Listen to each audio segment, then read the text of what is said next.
L'heure est donc aux grands événements sportifs. Coupe du monde de football, départ dans quelques jours du Tour de France. Ces événements sont souvent sponsorisés par des entreprises privées ou publiques. Au-delà de l'intérêt commercial qu'elles y trouvent, elles en profitent aussi pour promouvoir le sport auprès de leurs salariés. Sandrine, vous allez nous en dire plus. Merci Michel. Oui, être sponsor d'un événement sportif, c'est une façon d'irriguer la culture du sport dans sa propre entreprise. C'est judicieux de le faire puisque un sondage sorti récemment indique une fois encore que les Français ne pratiquent pas assez d'activités sportives. Précisément, et on va le voir s'afficher, 75% des Français ne bougent pas assez dans leur vie quotidienne. Alors, ce manque d'activité sportive, ça génère des problèmes au travail, c'est-à-dire de l'absentéisme, des problèmes de santé, une moindre performance. Et c'est particulièrement criant pour la jeune génération, c'est-à-dire celle qui vient d'entrer dans la vie active ou qui va le faire prochainement. D'où l'intérêt pour les entreprises de promouvoir le sport d'une façon ou d'une autre. Je vous en prie. D'accord, je continue. Ce que vous dites donc, c'est que le sponsoring d'événements sportifs évolue. Oui, effectivement, le sponsoring évolue. Au-delà des retombées commerciales qu'on en attend, c'est devenu aujourd'hui quelque chose de plus global. Donc, comme je le disais tout à l'heure, l'entreprise souhaite irriguer la culture du sport auprès de ses salariés. Et puis, en plus, c'est bon pour la cohésion d'équipe, de suivre ensemble un événement sportif. Alors, on va voir justement des images qui font rêver. C'en est la preuve. Il s'agit d'un rallye automobile et moto qui se passe dans le désert péruvien en septembre et qui s'appelle le Desafio Inca. Le Desafio Inca, si on traduit, ça veut dire le défi Inca. Je précise que le rallye automobile et moto est un véritable sport qui demande de l'entraînement tout au long de l'année et une véritable résistance physique. Donc des images de ce rallye. Alors concrètement, comment les entreprises concernées vont-elles relayer un événement sportif donc en interne? Alors justement, à partir notamment d'images comme celle qu'on vient de voir là du Desafio Inca, qui sont montées et qui peuvent être diffusées gratuitement par l'entreprise qui est sponsor. Les organisateurs de ces événements proposent aussi d'inviter des sportifs, ils proposent aussi d'inviter des salariés aux grandes étapes des événements, ils distribuent aussi des gadgets. Il y a toute une palette.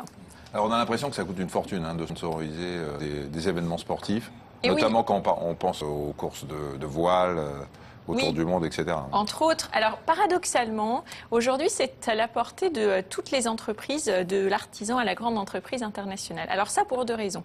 La première, c'est qu'il n'y a pas que le mondial de football. C'est vrai qu'en ce moment, on pourrait le croire, mais il n'y a pas que ça. Il y a aussi des événements de moindre envergure qui peuvent être sponsorisés, une course de roller, une course cycliste amateur.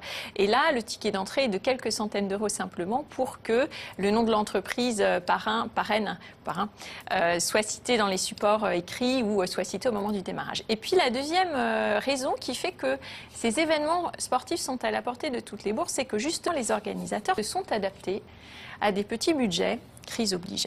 Donc concrètement, ça veut dire que les organisateurs proposent différents niveaux de participation financière.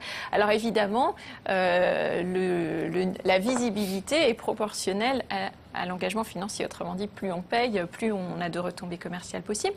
Mais si on est dans une logique où on veut promouvoir le sport auprès de ses salariés, qu'on soit une entreprise publique ou privée, finalement, la visibilité commerciale n'est pas si importante. Alors problème, si jamais l'équipe sponsorisée abandonne, ou pire, si on découvre qu'elle se dope, c'est pas bon ça. Par exemple. Alors, vous avez raison Marina, c'est vraiment un risque à intégrer dans la réflexion. Alors, pour cette raison, c'est judicieux finalement pour une entreprise de sponsoriser un événement qui a de toute façon des valeurs nobles. Je vais prendre un exemple, c'est le Team Jolokia, un bateau, et on voit quelques images, un bateau qui a un équipage qui est particulier puisqu'il y a à la fois des personnes valides mais aussi des handicapés, des seniors, des personnes issues de l'immigration. Et donc quel que soit le résultat de la course, autrement dit si le bateau échoue ou termine mal classé, le message de toute façon est bon puisqu'il s'agit de promouvoir la diversité humaine. Autre exemple avec le Desafio Inca que je citais tout à l'heure, le rallye péruvien organisé en septembre.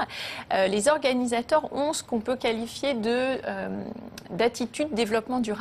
Ça veut dire qu'ils vont recycler les huiles usagées, par exemple. Ça veut dire que les organisateurs vont travailler en concertation avec les ministères de l'Environnement et de la Culture péruvien pour vérifier, pour bien s'assurer que le tracé de la course respecte parfaitement les sites naturels du Pérou. Donc il y a un message de plus que le sport, quoi.